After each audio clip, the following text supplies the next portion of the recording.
Hello everyone, welcome to channel learn with ease. आज हम करेंगे कैश बुक, जहां पर हम क्वेश्चन नंबर 9 को सॉल्व करेंगे, जो कि चैप्टर नंबर 11 डी के गोयल की बुक से लिया गया है। यहाँ पर आपको cash book, double column cash book बनानी है। कैश और बैंक दोनों की ट्रांजैक्शंस आपको बुक करनी है। फ्रेंड्स, यह क्वेश्चन बहुत बहुत इंपॉर्टेंट है, क्योंकि हर एक ट्रांजैक्शन में आपको कुछ ना कुछ नया सीखने को मिलेगा। यहाँ जो ट्रांजेक्शन है, इसकी लैंग्वेज से आप कंफ्यूज हो सकते हो कि आपको दो तरह की एंट्री समझ में आएगी कि ये करूं या ये करूं। तो इसीलिए मैं आपसे आपको यही एडवाइस करूंगी कि मेरे साथ एंड तक बने रहिए, ताकि आपको हर एक ट्रांजेक्शन को किस तरह से करना है, उसका रूट क्या है, उसको समझ सको। तो शुरू करते हैं आज का लेसन। फर्स्ट ट्रांजेक्शन है, balance of cash in hand 4000 है, ओवरड्राफ्ट एट बैंक ₹50,000 है। यहाँ पर आपको ओपनिंग बैलेंस दिया गया है। महीने की शुरुआत में आपके पास कैश का बैलेंस है, जिसे आप रिसीट साइड पे शो करोगे। पर्टिकुलर्स में लिखोगे ओपनिंग बैलेंस है, इसलिए टू बैलेंस बीडी, और कैश का बैलेंस है तो कैश के कॉलम में लिखोगे 4000। ओवरड्राफ्ट एट बैंक 50,000 का मतलब है कि आपने बैंक में पैसा ना होते हुए भी बैंक से पैसा निकाल लिया है। ये एक तरह से बैंक का लोन है, जो कि लाइबिलिटी है, इसलिए हम इसको क्रेडिट साइड पे लिखेंगे। ओपनिंग बैलेंस है, स्टार्टिंग ऑफ द मंथ में है, इसलिए बाय बैलेंस पीडी लिखोगे और बैंक के कॉलम में लिखोगे 50,000। नेक्स्ट है, invested further capital ₹1 lakh, out of which 60,000 deposited into the bank. अब जो ऑनर है, उसने 1 लाख रुपए और बिजनेस में लगा दिए, जिसमें से उसने 40,000 तो रख लिए हैं और 60,000 बैंक में जमा कर दिए। तो यहाँ पर क्या एंट्री बनेगी? पैसा तो बिजनेस में आ रहा है, आपको पता चल गया है कि डेबिट में लिखोगे आप, लेकिन एंट्री क्या बनेगी? Cash account debit 40,000, bank account debit 40,000 to capital account. तो यहाँ पर कैश और बैंक अकाउंट दोनों ही डेबिट हो रहे हैं। किसकी वजह से? देखो, लिखो, टू कैपिटल अकाउंट लिखोगे, जिसकी वजह से यह दोनों अकाउंट आपके डेबिट हुए हैं। और कैश में लिखोगे 40,000 और बैंक में लिखोगे 60,000। जितना जिसके बैलेंस इंक्रीज हो रहा है, उतना ही आप उसके कॉलम में लिखोगे। नेक्स्ट है, sold goods for cash ₹30,000 plus CGST and SGST at the rate of 6% each। यहाँ पर आपने एक सामान बेचा है 30,000 रुपए का, जिसकी पेमेंट आपको कैश में आ गई है। जो सामान बेचा है 30,000 का, उस पे आपने CGST और SGST भी लगाया है, एक्स्ट्रा है, वो 30,000 में इंक्लूडेड नहीं है। यही पॉइंट आपको ध्यान देना है इस क्वेश्चन में। क्या है, आगे और पॉइंट्स आपको मिलेंगे। यहाँ पर प्लस लिखा है, मतलब 30,000 प्लस जीएसटी आपको करना है। तो यहाँ पर कैलकुलेशन को समझो। 30,000 सेल है, इस पर जीएसटी ऐड करना है, कैलकुलेट करोगे 6% से, तो सीजीएसटी 1800, एसजीएसटी 1800। एंट्री क्या हो जाएगी? एंट्री होगी कैश अकाउंट डेबिट 33,600, मतलब 30,000 सेल की वैल्यू प्लस जीएसटी आपको मिल रहा है। 30,000 की सेल करने पर 33,600 रुपए आपको अपने बायर से मिल रहे हैं। सेल अकाउंट को आप क्रेडिट करोगे, इनकम है 30,000 से, टू आउटपुट सीजीएसटी 1800 से, और टू आउटपुट एसजीएसटी 1800 से। फ्रेंड्स, अगर आपको जीएसटी के टॉपिक में कोई भी कंफ्यूजन है, तो आप मेरा जीएसटी का प्लेलिस्ट देख सकते हो, जहां पर मैंने एक एक क्वेश्चन को, इनपुट और आउटपुट को एडजस्टमेंट बहुत अच्छे से समझाई हुई है। आपका कोई भी डाउट नहीं रहेगा। Please go and watch. अब यहाँ पर आपका डेबिट साइड में आप लिखोगे, क्योंकि रिसीव कर रहे हो, कैश अकाउंट आपका डेबिट हो रहा है। किससे हो रहा है? क्या हम सेल से लिखेंगे? यस, लिखेंगे टू सेल्स अकाउंट। अमाउंट क्या लिखोगे? 30,000 लिखेंगे, 33,600 पूरी नहीं लिखेंगे। क्यों? क्योंकि सेल अकाउंट से तो सिर्फ आपको 30,000 आ रहे हैं। बाकी का पैसा जो है, वो आपको आ रहा है आउटपुट सीजीएसटी से 1800 और आउटपुट एसजीएसटी से 1800। आप लोग यही गलती करते हो, आप कलेक्टिवली 33,600 लिख देते हो सेल्स अकाउंट में, जो कि रॉन्ग हो जाएगा। आपको जितना पैसा जिस अकाउंट से मिल रहा है, जिस अकाउंट की वजह से जितना आपका कैश अकाउंट क्रेडिट हो रहा है, डेबिट हो रहा है, उतना ही अमाउंट आप लिखोगे। नेक्स्ट है, purchased goods ₹55,000 plus CGST and SGST 6% each and issued a cheque for the same. अब आपने कुछ सामान खरीदा है 55,000 का, जिस पर आपने सीजीएसटी और एसजीएसटी एक्स्ट्रा पे की है 6% से, मतलब 55,000 तो परचेज वैल्यू है, परचेज आपकी बुक होगी, प्लस जीएसटी आपको और लगा करके देना है, और जो पेमेंट आप कर रहे हो वो चेक से कर रहे हो। तो कैलकुलेशन को समझो, परचेज है 55,000 की, सीजीएसटी 3300 रुपए और एसटीएसटी 3300 रुपए। तो आप क्या एंट्री बनाओगे, परचेज को आप बुक करोगे, परचेज अकाउंट डेबिट 55,000 से, और जो जीएसटी आप पे कर रहे हो वो है इनपुट सीजीएसटी अकाउंट डेबिट करोगे 3300 से, और इनपुट एसजीएसटी अकाउंट डेबिट करोगे 3300 रुपए से, टू बैंक अकाउंट 61,600 लिखोगे आप। बैंक से कितना पैसा जाएगा आपका, 61,600। तो बैंक अकाउंट यहाँ पर क्रेडिट हो रहा है, चेक से पेमेंट कर रहे हो, क्रेडिट हो रहा है, तो आप क्रेडिट साइड पर आ जाओगे, और किसकी वजह से, कौन से अकाउंट को लिखोगे आप पर्टिकुलर्स में, आप लिखोगे बाय परचेजेस अकाउंट। जितनी अमाउंट इससे आपका बैंक क्रेडिट हुआ है उतना ही लिखोगे, वो है 55,000। दूसरा है आपका इनपुट सीजीएसटी, जिसकी वजह से 3300 रुपए की पेमेंट गई है बैंक से, और तीसरा है इनपुट एसटीएसटी अकाउंट, जिसकी वजह से 3300 रुपए आपके बैंक से गए हैं। तो ये भी आपको अलग अलग फिगर लिखनी है, कलेक्टिवली नहीं लिखनी। नेक्स्ट है, paid to Ramvilas our creditor ₹25,000, discount allowed by him ₹1000। अब आपने रामविलास को पेमेंट की है 25,000 रुपए की, और उसने आपको डिस्काउंट भी अलाउ किया है 1,000 रुपए का। आपने रामविलास को पेमेंट कर दी है, कितना, 25,000 रुपए। डिस्काउंट अलाउड जो है वो एक्स्ट्रा है, मतलब एक तरह से आपका जो बैलेंस स्टैंड कर रहा था वहां पर 26,000 का स्टैंड कर रहा था, जिसमें से आपने उसको 25,000 की पेमेंट कर दी, और 1,000 रुपए का आपको डिस्काउंट मिला है। क्रेडिटर लिखा है, क्रेडिटर का मतलब आप पे कर रहे हो, आपको पेमेंट करनी थी। तो यहाँ पर एंट्री जो बनेगी वो हो जाएगी, क्या एंट्री हो जाएगी, Ramvilas account debit to, Ramvilas account debit कितना करोगे, 26,000 टू कैश अकाउंट। बैंक के बारे में नहीं लिखा, तो हम यही मानेंगे कि ये कैश से पेमेंट जा रही है, to cash account 25,000 to discount received account 1,000 rupees. तो पेमेंट हो रही है, कैश अकाउंट आपका क्या हो रहा है, क्रेडिट हो रहा है, इसलिए हम क्रेडिट साइड पे लिखेंगे, पेमेंट साइड पे बाय रामविलास अकाउंट पर्टिकुलर्स में, और कैश के कॉलम में लिखोगे 25,000 रुपए। नेक्स्ट है, rent of ₹8,000 plus GST, CGST और SGST 6% each paid by cheque. अब आपने जो रेंट की पेमेंट की है 8,000 प्लस जीएसटी 6,000 की पेमेंट, 6% से पे किया है आपने, चेक से पेमेंट कर रहे हो आप। तो यहाँ पर आप रेंट की पेमेंट कर रहे हो, खर्चा कर रहे हो, एंट्री क्या बनाओगे आप, एंट्री देखो, कैलकुलेशन देखो, 8,000 रेंट है, उस पर जीएसटी कैलकुलेट करोगे, 480 रुपए एसजीएसटी आएगा, और सीजीएसटी भी 480 रुपए है।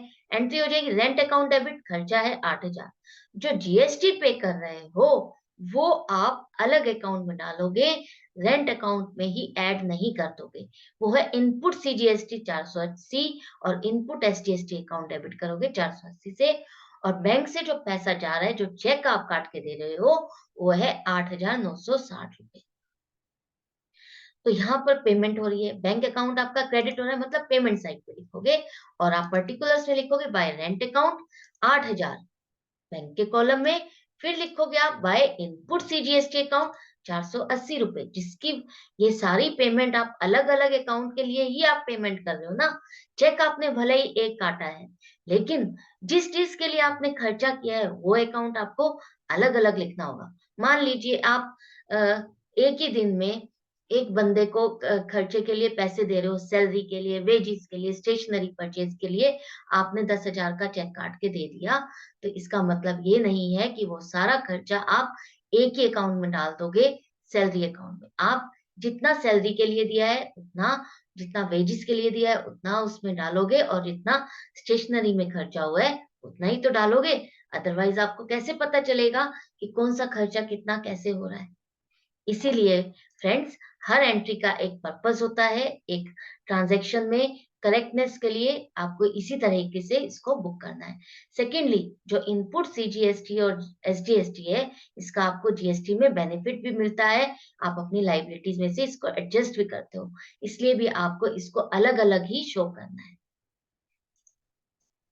नेक्स्ट है office furniture purchased and a cheque of rupees 22,400 issued for the same including GST at the rate of 6% each। अब यहाँ पर इस एंट्री को देखो, ध्यान से देखो, क्योंकि ये एंट्री मैंने काफी जगह पर देखी है। इस एंट्री को लोगों ने गलत किया हुआ है। आपको क्या करना है मैं बताती हूँ। अभी तक हम जो कर रहे थे, हमें दिया हुआ था अमाउंट प्लस आपको जीएसटी कैलकुलेट करनी थी, और वो चेक हम काट के दे रहे थे। यहाँ पर जो चेक की अमाउंट है वो आपको दी हुई है, जो काट के आप दे रहे हो इंक्लूसिव ऑफ जीएसटी है, मतलब सामान की वैल्यू प्लस जीएसटी इसमें इंक्लूडेड है। 22,400 में आपका फर्नीचर की कॉस्ट प्लस जीएसटी है। तो आपको कैसे एंट्री करनी है, क्या निकालना है कैलकुलेशन करके, देखो। फर्नीचर है, आपको दिया हुआ है 22,400 रुपए दिया हुआ है, लेकिन इसमें जीएसटी इंक्लूडेड है, मतलब 12% जीएसटी जो है वो इंक्लूडेड है। तो आप कैसे करना है, इसकी रिवर्स कैलकुलेशन करनी होगी, जो कि हो जाएगी 22,400 divided by 112 multiplied by 12%। Multiplied by 12 करोगे तो 2400 रुपए आएगा। मतलब आपको जीएसटी की अमाउंट फर्नीचर की कॉस्ट से, फर्नीचर की अमाउंट में से अलग करनी है, ताकि आप इसको अलग अलग बुक कर सको और इसका बेनिफिट ले सको। तो 2400 रुपए जीएसटी की अमाउंट है, और उसमें से सीजीएसटी और एसजीएसटी को भी आपको डिवाइड करना है, वो है 1200 रुपए और 1200 रुपए। एंट्री आप इस तरीके से करोगे, फर्नीचर अकाउंट डेबिट करोगे 20,000। आप इसी तरीके से जर्नल एंट्री बनाओगे ना। अगर आपके पास जर्नल एंट्री में भी एक क्वेश्चन आता है तो आप इसी तरीके से अटेम्प्ट करना, अदरवाइज रॉन्ग हो जाएगा आपका। इनपुट सीजीएसटी है 1200 रुपए और इनपुट एसजीएसटी है 1200 रुपए, और टू बैंक अकाउंट, इसीलिए हमने बैंक से जो चेक काट के दिया है वो 22,400, क्योंकि जो जीएसटी की अमाउंट है वो इंक्लूडेड है इसमें, और आपको अलग करनी है। पेमेंट कर रहे हो, बैंक अकाउंट क्रेडिट हो रहा है, इसलिए आप पेमेंट साइड पे लिखोगे। कैसे लिखोगे, बाय फर्नीचर अकाउंट पे लिखोगे 20,000, फिर लिखोगे बाय इनपुट सीजीएसटी 1200 और बाय इनपुट एसजीएसटी अकाउंट 1200। क्यों, क्योंकि ये आपको अलग अलग लिख करके बेनिफिट भी तो लेना है जीएसटी का। नेक्स्ट है due cheque for personal use ₹5,000। अब आपने एक चेक काटा है अपने पर्सनल यूज के खर्चे के लिए 5,000 का चेक काटा है, मतलब आपने बैंक से पैसा निकाला है अपने पर्सनल खर्चे के लिए। तो जब भी ओनर अपने पर्सनल खर्चे के लिए पैसा निकालता है उसको हम क्या कहते हैं, ड्रॉइंग्स कहते हैं। पैसा निकल रहा है, क्या एंट्री हो जाएगी, drawings account debit to bank. Bank यहाँ क्रेडिट हुआ है, किसकी वजह से, ड्रॉइंग्स की वजह से। तो बाय ड्रॉइंग्स अकाउंट लिखना पर्टिकुलर्स में, और बैंक के कॉलम में आ जाएगा 5,000। नेक्स्ट है collection from Atul ₹15,000 deposited in the bank on 19th अप्रैल। अब इसको ध्यान से देखना, आपने एक चेक रिसीव किया, चेक नहीं, आपने कुछ पैसे रिसीव किए हैं 15,000 रुपए अतुल से 18 अप्रैल को, जो कि आपने बैंक में जमा किए हैं 19 अप्रैल को। अच्छा, इसको अब दो पार्ट में आपको डिवाइड करना होगा, इसको ध्यान से देखो।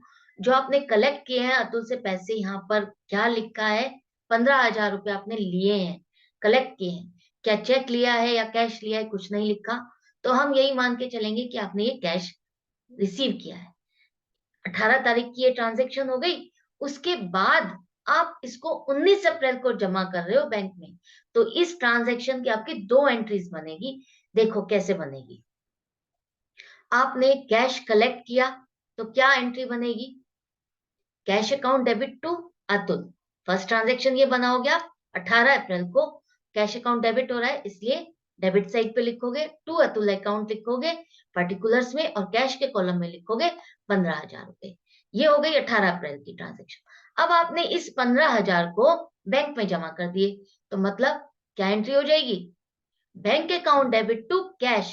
अब आप 19 अप्रैल को एंट्री बनाओगे to cash account, to cash account. क्यों, बैंक अकाउंट डेबिट हो रहा है यहाँ पर, किसकी वजह से, कैश की वजह से।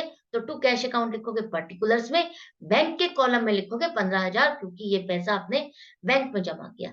अब आपने देखा होगा इस एंट्री में बैंक और कैश दोनों इन्वॉल्व हो रहे हैं, तो ऐसी एंट्री को हम क्या कहते हैं, कॉन्ट्रा। जहां पर कैश और बैंक दोनों ही एंट्री में आ रहे हैं, डेबिट और क्रेडिट हो रहे हैं, हम उसे कहते हैं कॉन्ट्रा, क्योंकि हम अपनी कैश बुक में कैश और बैंक दोनों की ही ट्रांजैक्शंस बुक कर रहे हैं, मतलब ये ट्रांजैक्शन पूरी हम अपनी कैश बुक में कंप्लीट कर रहे हैं। ये हो गया इस एंट्री का डेबिट पार्ट। अब आप इस कॉन्ट्रा एंट्री का क्रेडिट साइड लिखोगे, जो कि है बैंक, वो कैश अकाउंट क्रेडिट हो रहा है। तो कैश अकाउंट क्रेडिट हो रहा है किसकी वजह से? बैंक की वजह से। तो बाय बैंक अकाउंट लिखोगे पर्टिकुलर्स में, और कैश निकल रहा है आपके बिजनेस से, तो कैश के कॉलम में लिखोगे 15,000। सिंपल सी बात है, आपने एक जेब से निकाल के, कैश नाम की जेब से निकाल के बैंक की जेब में डाल दिया है पैसा, और कुछ भी फर्क नहीं हुआ है, पैसा बिजनेस में ही रहा है। आपने ये कंप्लीट ट्रांजैक्शन बुक कर दी है अपनी कैश बुक में, इसलिए यहाँ पर आप कॉन्ट्रा भी लिखोगे। फर्दर इसकी कहीं पर भी आप लेजर में पोस्टिंग नहीं करते हो, इसलिए हम इसको कॉन्ट्रा लेजर फोलियो के कॉलम में लिखते हैं। नेक्स्ट है goods sold to Amrit Raj for ₹80,000 plus GST 6% each. अब आपने जो सामान बेचा है अमृत राज को, वो है 80,000 का, और आपने उससे 80,000 के ऊपर GST भी चार्ज किया है और लिया है। तो कैलकुलेशन को समझो, सेल है आपकी 80,000, GST बन जाएगा 6% से, CGST 4800 और SGST 4800 रुपए। एंट्री आप करोगे Amrit Raj account debit 89,600 to sales account 80,000। क्यों करेंगे अमृत राज को अकाउंट को डेबिट? क्यों? क्योंकि ये क्रेडिट की सेल है। आप ध्यान से देखो, यहाँ पर हमारे पास ना कैश लिखा है, ना ही बैंक लिखा है। इसका मतलब क्या है? पार्टी का नाम लिखा है, तो हमने ये क्रेडिट की सेल की है, इसलिए हमने अमृत राज के अकाउंट को डेबिट किया है। कितने अमाउंट से? 89,600 से। सेल हो रही है 80,000 से, और जो GST है उसको लिखेंगे टू आउटपुट CGST 4800 रुपए, टू आउटपुट SGST 4800 रुपए। अलग अलग लिखोगे क्योंकि आपकी लाइबिलिटी है GST की डिपॉजिट करना। अब यहाँ पर इस एंट्री में क्या हमारा कैश या बैंक इन्वॉल्व हो रहा है? नहीं हो रहा। ना तो कैश इनफ्लो हो रहा, ना आउटफ्लो हो रहा है, ना ही बैंक से पैसा आ या जा रहा है। तो हम अपनी कैश बुक में इस ट्रांजैक्शन की एंट्री नहीं करेंगे, तो इसकी कोई एंट्री नहीं होगी, नो एंट्री। नेक्स्ट है received a cheque of ₹88,000 from Amrit Raj in full settlement of his account deposited into bank on 28 April. अब आपने एक चेक रिसीव किया है 88,000 का अमृत राज से 25 अप्रैल को, ठीक है, फुल सेटलमेंट में। आपको याद होगा अभी पिछली ट्रांजेक्शन में हमने किया है, अमृत राज से हमको कितने पैसे लेने थे? 89,600। उसमें से उसने 88,000 रुपए ही चेक दिया है आपको, बाकी का नहीं दिया, मतलब आपने उसको उसका डिस्काउंट दे दिया है। और वो चेक आप जाकर के डिपॉजिट कर रहे हो 28 अप्रैल को, उसी दिन डिपॉजिट नहीं हो रहा। इसकी एंट्री क्या होगी? देखो, दो दो दिन की ट्रांजेक्शन है, आप लोग कंफ्यूज होकर के जल्दी में एक ही बार में उसको बुक कर देते हो, ध्यान नहीं देते हो, वो क्वेश्चन आपका रॉन्ग हो जाता है। तो चेक इन हैंड है, चेक इन हैंड अकाउंट को आप डेबिट करोगे 88,000 से। क्यों? क्योंकि ये चेक अभी आपने बैंक में डिपॉजिट नहीं किया है, आगे जाके करेंगे हम। और डिस्काउंट अलाउड हो रहा है आपको, आपने किया है 1,600 रुपए, और अमृत राज के अकाउंट को आप क्रेडिट करोगे 89,600 से, क्योंकि उससे पैसा आपको आ रहा है। इस एंट्री में अभी हमारे पास बैंक या कैश कुछ भी इन्वॉल्व नहीं हुआ, हमारा कोई भी बैलेंस बढ़ा या घटा नहीं है, तो हम इस ट्रांजैक्शन की अभी यहां तक कोई एंट्री नहीं करेंगे अपनी कैश बुक में। इसके बाद अब आप 28 अप्रैल को इस चेक को डिपॉजिट कर रहे हो, तो क्या एंट्री हो जाएगी? Bank account debit 88,000 to cheque in hand account 88,000। तो यहाँ पर अब बैंक इन्वॉल्व हो रहा है, अब हम ये एंट्री करेंगे। तो कब करोगे और कहाँ करोगे? 28 अप्रैल को करोगे।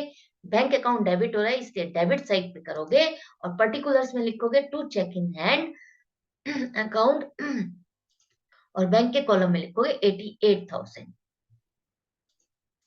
नेक्स्ट है drew from bank for salary of the office staff ₹25,000।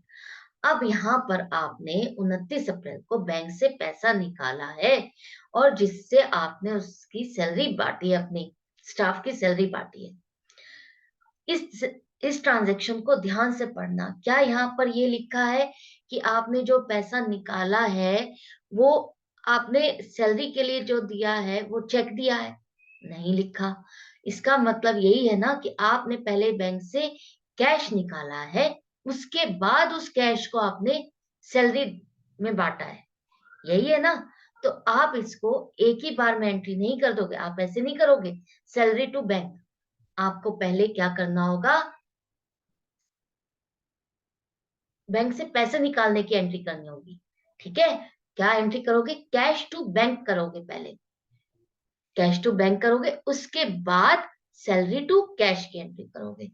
तो यहां पर पहले करोगे 29 अप्रैल को कैश टू बैंक। तो कैश अकाउंट आपका डेबिट हुआ है, इसलिए टू बैंक अकाउंट लिखोगे पर्टिकुलर्स में, किसकी, जिसकी वजह से आपका कैश अकाउंट डेबिट हुआ। और कैश के कॉलम में लिखोगे 25,000, ये कॉन्ट्रा एंट्री है। क्यों? क्योंकि यहाँ पर कैश और बैंक दोनों इन्वॉल्व हो गए। पहले हम उसी पार्ट को कर रहे हैं ना, जब हम पैसा निकाल रहे हैं बैंक से। अब इसका क्रेडिट पार्ट करोगे, यहां पर करोगे जहां पर बैंक अकाउंट क्रेडिट हुआ है, किसकी वजह से, कैश की वजह से। और बैंक के कॉलम में लिखोगे 25,000। ये तो अभी आपने बैंक से पैसा निकाल लिया, अब निकाल लिया, कैश आ गया आपके पास। अब आपने इसकी सैलरी बांटी है अपने स्टाफ में, तो अब इसकी एंट्री करोगे आप, कैसे करोगे, खर्चा कर रहे हो, इसलिए 29 अप्रैल को लिखोगे आप salary account to cash. Cash account credit हो रहा है, किसकी वजह से, सैलरी की वजह से। तो बाय सैलरी अकाउंट आप लिखोगे पर्टिकुलर्स में, और कैश के कॉलम में लिखोगे 25,000। ये एंट्री आपको 100% हर जगह रॉन्ग दिखेगी। क्यों? क्योंकि उसको सही तरीके से रूट आउट नहीं किया है। आपका आंसर तो करेक्ट आ जाएगा, लेकिन इसको रूट करने का तरीका सिर्फ और सिर्फ यही है। आपको अभी फर्क भी पता चल जाएगा क्यों ये करेक्ट है और बाकी सब जगह पे रॉन्ग कैसे है। आप इसकी नेक्स्ट ट्रांजैक्शन को देखो, इसी चीज को समझाने के लिए, इस फर्क को समझाने के लिए ही ये दो अलग ट्रांजैक्शंस डीके गोयल साहब ने बनाई है, जो कि बहुत बड़े प्रोफेसर हैं, अकाउंट्स में। नेक्स्ट ट्रांजेक्शन को आप देखो, यहाँ पर paid salary of the manager by cheque ₹10,000। यहाँ पर अब आप देखो, जब आप चेक से पेमेंट कर रहे हो, बैंक से पेमेंट कर रहे हो, तब क्लियरली लिखा है कि आप चेक से पेमेंट कर रहे हो सैलरी की, मैनेजर को 10,000 की। अगर आप इस तरह से नहीं पे कर रहे हो, इसका मतलब आपने कैश से निकाला है, कैश से पेमेंट की है।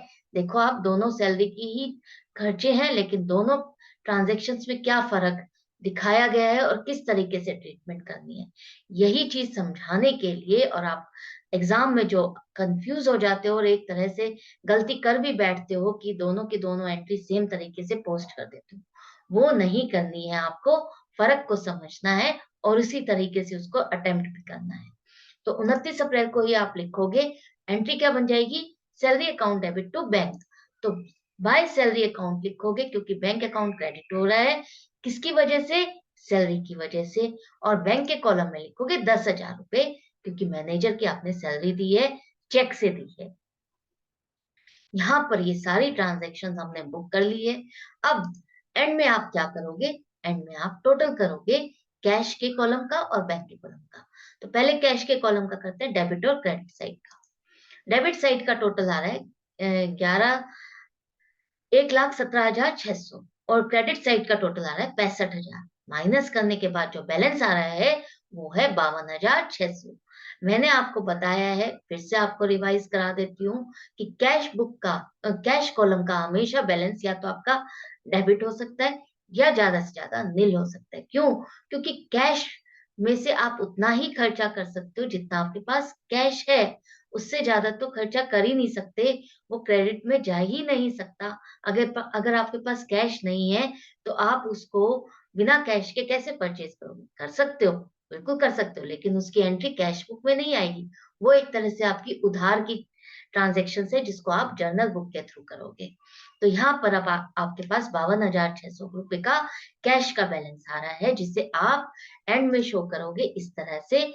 क्रेडिट साइड में डेबिट बैलेंस है, डेबिट बैलेंस का मतलब ही यही है कि आपके पास डेबिट के कॉलम का टोटल ज्यादा है क्रेडिट के कॉलम से, जिसको इक्वलाइज करने के लिए आप क्रेडिट साइड पे लिख रहे हो बाय बैलेंस सीडी, और कैश के कॉलम में लिखोगे, क्योंकि कैश का बैलेंस है 52,600 रुपए। एंड में लिख दोगे टोटल 1,17,600, दोनों ही कॉलम में। ये हो गया आपका कैश का। नेक्स्ट है अब आपका बैंक के कॉलम का टोटल। डेबिट साइड का टोटल है 1,63,000, और क्रेडिट साइड का टोटल है 1,82,960 रुपए। मतलब जो आपने जो खर्चे वाले साइड है, वहां का टोटल ज्यादा आ रहा है, जितना कि आपका बैंक का बैलेंस है उससे। तो 19,960 रुपए का एक तरह से आपका क्या हो गया, बैंक ओवरड्राफ्ट। मतलब बैलेंस ना होते हुए भी आपने खर्चा ज्यादा कर दिया है। तो बैंक बैंक बैलेंस के केस में आपके तीन केसेस हो सकते हैं। डेबिट बैलेंस भी हो सकता है, क्रेडिट बैलेंस भी हो सकता है, और नील बैलेंस भी हो सकता है। कैसे? क्योंकि एक तो बैंक बैलेंस जितना है आपने उतना खर्चा कर दिया तो नील हो जाएगा। बैंक बैलेंस जितना है उससे कम खर्चा किया तो डेबिट बैलेंस होगा। और अगर आपने बैंक बैलेंस ना होते हुए भी ज्यादा खर्चा कर दिया, मतलब क्रेडिट का बैलेंस हुआ, वो हो गया बैंक ओवरड्राफ्ट। तो उसे आप इस तरह से शो करोगे, कहां पर क्रेडिट का टोटल ज्यादा आ रहा है, मतलब क्रेडिट का बैलेंस है, जिसे हम शो करेंगे इक्वलाइज करने के लिए डेबिट साइड पर, to balance CD, balance bank के कॉलम में 19,960, और एंड में टोटल लिखोगे 1,82,960 और 1,82,960। यहाँ पर आपका ये क्वेश्चन कंप्लीट हो गया है। आई होप ये क्वेश्चन आपको बहुत बहुत इंटरेस्टिंग लगा होगा। आपने अच्छे से समझा भी है कि कहाँ क्या चीज का फर्क है और किस तरह से इसको लिखना है। क्योंकि सिर्फ अटेम्प्ट करना ही जरूरी नहीं है, उसको सही तरीके से अटेम्प्ट करना जरूरी है, ताकि हमें चीज आते हुए भी हमारे मार्क्स डिडक्ट ना हो। कई बार आप सोचते हो ना कि आपने क्वेश्चन तो कंप्लीट किया है, आपका आंसर भी मैच कर रहा है, करेक्ट है, तो भी मेरे मार्क्स क्यों डिडक्ट हुए? वो मार्क्स डिडक्ट होने का कारण यही है कि आप एंट्री को कर तो देते हो, लेकिन उसको तरीके से पूरा पढ़ते नहीं हो, और आधा अधूरा अटेम्प्ट करते हो, और आपके मार्क्स वहां पर कट जाते हैं। तो इसलिए फ्रेंड्स, मेरी आपसे यही रिक्वेस्ट है, ध्यान से पढ़ो, पेशेंस के साथ पढ़ो, एग्जाम के टाइम पर कंफ्यूज ना हो, इसलिए प्रैक्टिस करते रहो, प्रैक्टिकल प्रॉब्लम्स जरूर प्रैक्टिस करो, ताकि आप बिल्कुल भी कंफ्यूज ना हो। यहाँ पर मैं आज का लेसन एंड करती हूँ। जाने से पहले प्लीज चैनल को सब्सक्राइब कर दो, लाइक करो और शेयर करो अपने फ्रेंड्स के साथ। बेल आइकन को प्रेस कर दो ताकि आपको नोटिफिकेशंस आए। मिलती हूँ मैं आपसे नेक्स्ट वीडियो में। Till then, goodbye and take care.